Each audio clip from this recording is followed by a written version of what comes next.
الصلاة والسلام على أشرف الأنبياء والمرسلين.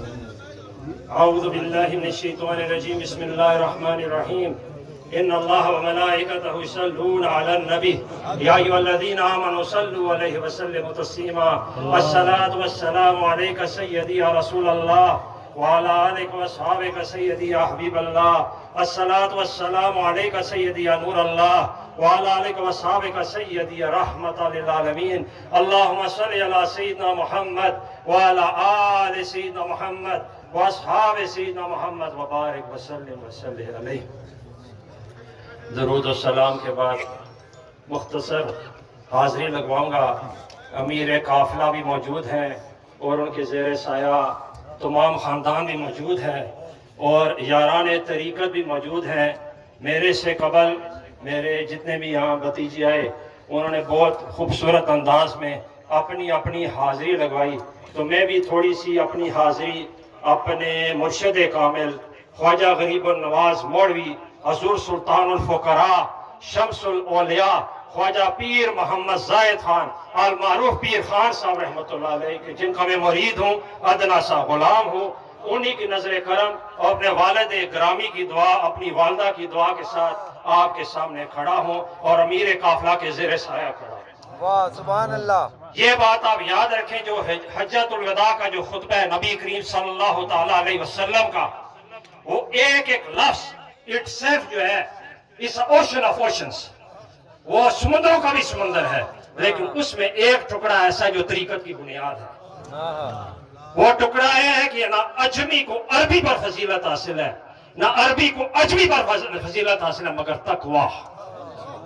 بس یہ تقویٰ ہی طریقت کی بنیاد ہے.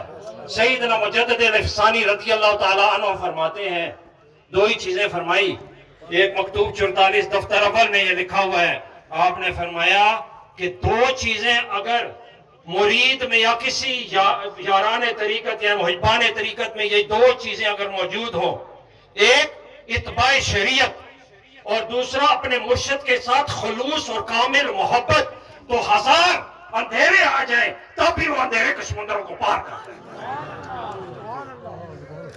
میرے سے قبل یہ بات ہو رہی تھی سیدنا ابو بکر صدیق رضی اللہ تعالیٰ عنہ کی، تو یہ میں بات ایک اس کے میرے بھتیجے عمر بادشاہ صاحب ابھی نے انہوں نے بات کی، تو غار سور کی ایک خاص فضیلت آپ کو بیان کروں کہ جو آج نقشبندی نظام ہے، یہ 3 دن کا نبی کریم صلی اللہ علیہ وسلم کے ساتھ جو انہوں نے وقت گزارا، اس 3 دن کا جو فیضان عطا ہوا، جو قلب اطہر مبارک نبی کریم صلی اللہ علیہ وسلم کے قلب اطہر مبارک سے جو فیض ٹرانسفر ہوا، وہ اس 3 دن میں ہوا، اور وہ سیدنا ابو بکر صدیق یار غار کے دل کے اوپر ٹرانسفر ہوا، اور وہی فیض آج بابا جی سرکار مولوی کے دل پہ ظاہر ہوا، اور وہی فیض خواجہ غریب النواز مولوی تک منتقل. سبحان اللہ. واہ.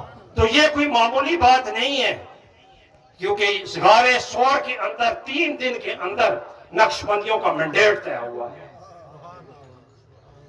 اور دوسری بات جو میں کہہ رہا تھا، تقویٰ بنیاد ہے. اور دیکھیں ایک بہت اہم بات، دو باتیں کرتا چلوں کہ ان کی زندگی سے ہم نے کیا حاصل کیا ہے.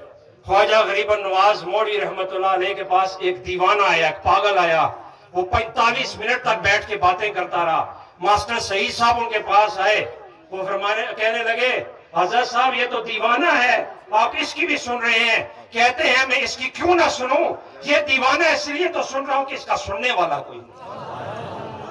یہاں تو کھوٹے سکے کھڑے ہو جاتے ہیں، یہاں تو دیوانوں کی بات سنی جاتی ہے، یہاں تو غریبوں کو نوازا جاتا ہے. خواجہ امیر نواز نہیں ہے، خواجہ غریب نواز ہے. ثابت ہوتا ہے نقش بند خانقاہ دول الفاظ کا مرکب ہے. خانہ جگہ کاہ قہوہ، پرانے وقتوں میں لنگر قہوہ کا ہوتا ہے. یہ سبز ٹی یا گرین ٹی قہوہ نہیں ہے، یہ وہ قہوہ ہے جو جڑی بوٹیوں سے، کہ یہ حکیم بھی ہوتے تھے اللہ کے ولی. ایسا قہوہ تیار کیا جاتا تھا جس کو پی کے شہوت اور خواہشات ختم ہو جاتی تھی، اور رات بھر درویش اکٹھے ہو کے اپنے مرشد کے سائے میں ذکر کیا کرتے تھے. یعنی اصل جو معاملہ ہے تقوی اختیار کرنا. اتقو، تقوی اختیار کرو. تقوی کیا ہے؟ خوف خدا ہے. وہ خوف خدا سیکھنا ہے تو ان خانقاہوں میں آنا پڑے گا. سبحان اللہ. واہ واہ. اللہ سے ملانے والے یہ خواجگان ہیں. آپ کے دل کی کیفیت بدلنے والے یہ ہیں. اور کیفیت کیسے بدلی جاتی ہے یہ آپ دیکھیں. خواجہ قاسم مولوی، توجہ چاہتا ہوں، خواجہ قاسم مولوی کا دربار ہے. ایک پٹھان بار بار جاتی مارتا ہے، یعنی ایسے ایسے کر کے دیکھ رہا ہے اندر کیا ہو رہا ہے. وہ ماننے والا نہیں ہے، لیکن جب سرکار کی نگاہ بڑھی تو فرماتے ہیں صوفی صاحب کیا دیکھ رہے ہیں، اندر تشریف لے آئیے. کہتے ہیں ایسے ہی دیکھ رہا تھا کیا ہو رہا ہے. آپ نے جبہ سرا سا ایسا سرکایا، کہا اب دیکھ. جب اس نے دیکھا تو قرآنی آیات آپ کے سینے سے نور نکلا. وہ اٹھایا، دور جا کے گرا اور اللہ کی صدائیں بلند کرنے لگا. آپ نے سینے سے لگا کے اسے ولی بنا دیا. یہاں تو مراسی آتا ہے ڈھول پیٹنے والا، اسے بھی گلے لگا کے کہتے ہیں اس کو اپنے فن کا مظاہرہ کرنے دو. صحیح فتح محمد صاحب اس کے راوی ہیں کہ ڈھول مارنے والا آیا تو آپ نے کہا کہ اس کو اپنے فن کا مظاہرہ کرنے دو. جب وہ ڈھول پیٹ چکا تو کہا اندر آ جائے صوفی صاحب. گلے لگایا، چھوڑا تو وہ بھی وجدان میں تڑپنے لگا. اللہ کی صدائیں بلند ہوگی اور ولی بن گیا. آپ نے کہا تیرا ڈھول میرے تخت کے نیچے 3 سال تک پڑا رہے گا. اگر تجھے میرا سودا پسند نہیں وہ واپس کر لینا اور میرا سودا لے جانا. یہاں وہ جگہ ہے جہاں ایک چوڑا چمار جسے کمی کمین کہتے ہیں وہ بھی یہاں آیا تو آپ نے کہا صوفی صاحب اندر آ جاؤ، صوفی صاحب اندر آ جاؤ. تو آپ نے اندر آ کے کہتا ہے میرے سرکار میرے کپڑوں سے بو آتی ہے. کہتے ہیں نہیں تم اندر آ جا، تیرا میرا پیشہ ایک ہے، فرق صرف ایک یہ ہے تو گندی نالیاں صاف کرتا ہے اور میں دل کی گندی نالیوں کے صاف کر کے نور معرفت سے بھر دیتا ہوں. سبحان اللہ، سبحان اللہ. یہاں مراسی کو بھی عطا کیا جاتا ہے، یہاں چوڑے کو بھی ولی بنا دیا جاتا. کہو کیا ان کو کمی کمین کہو گے؟ یا کوئی کمی کمین کا کنسیپٹ نہیں ہے. جب نبی سرکار مدینہ صلی اللہ علیہ وسلم فرماتے ہیں اجمی کو عربی پر فضیلت حاصل نہیں، عربی کو اجمی پر فضیلت حاصل صرف تقویٰ.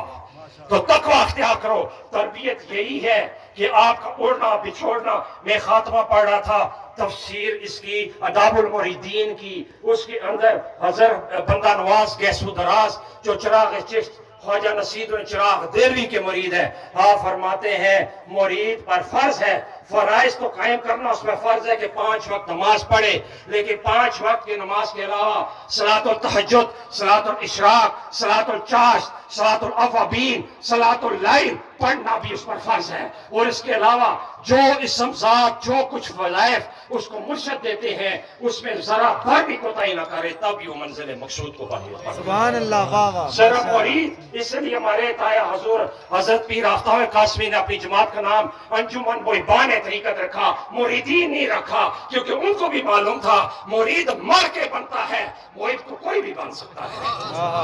مرید بننے کے لیے امیر خسرو سے پوچھو جس نے اپنی ساری دنیا لٹا کے خواجہ نظام الدین اولیاء کی لائن صاحب پہ سجا کے جاتا ہے. خواجہ نظام الدین اولیاء فرماتے ہیں امیر خسرو سودا بڑا سستا ہے، پورے جہان کی دولت اکٹھی کرو میرے نالائن کی قیمت پھر بھی زیادہ ہے. اور خواجہ ایسے ہستی ہے خواجہ نظام الدین اولیاء جنہوں نے 7 بادشاہیں دیکھی ہیں لیکن ایک بادشاہ سے بھی مسافہ نہیں کیا. ابراہیم لودھی آپ کے دربار میں آیا تو آپ نے کہا میرے پاس مت آ، فقیر کے 2 دروازے ہیں، تو داخل ہوگا میں نکل جاؤں گا. یہ وہ خانقاہ ہے جو غریبوں کے لیے ہے.